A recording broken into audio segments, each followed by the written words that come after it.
కర్ణాటకలో, తమిళనాడులో ఏదైతే ఐఎన్డీఏ భాగస్వామ్య పక్షాలు పరిపాలనలో ఉండే రాష్ట్రాల్లో కావాలని హిందువుల్ని అవమానించడం, అవహేళన చేయడం, హిందువుల మీద ముస్లింలకి పెత్తనం ఇవ్వడం, క్రైస్తవులకు పెత్తనం ఇవ్వడం అనేది చేసి తద్వారా వాళ్ళ పక్షాన తామున్నట్టు హిందువులను అవమానించి వాళ్ళని సంతృప్తిపరచడం అనేటటువంటి చర్యలకు వెళ్తున్నారు.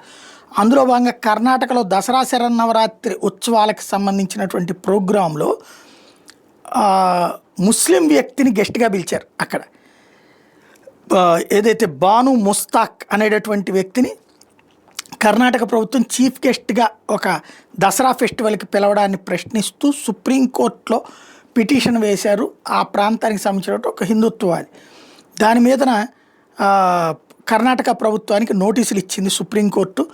నాన్ హిందూ ఎలాగ అసలు గెస్ట్గా ఉంటాడు అంటూ పిటిషనర్ అడిగినటువంటి ప్రశ్నకి సమాధానం చెప్పమని చెప్పి చీఫ్ జస్టిస్ గవాయ్ నేతృత్వంలో ధర్మాసనమే కర్ణాటక ప్రభుత్వానికి నోటీసులు ఇచ్చింది.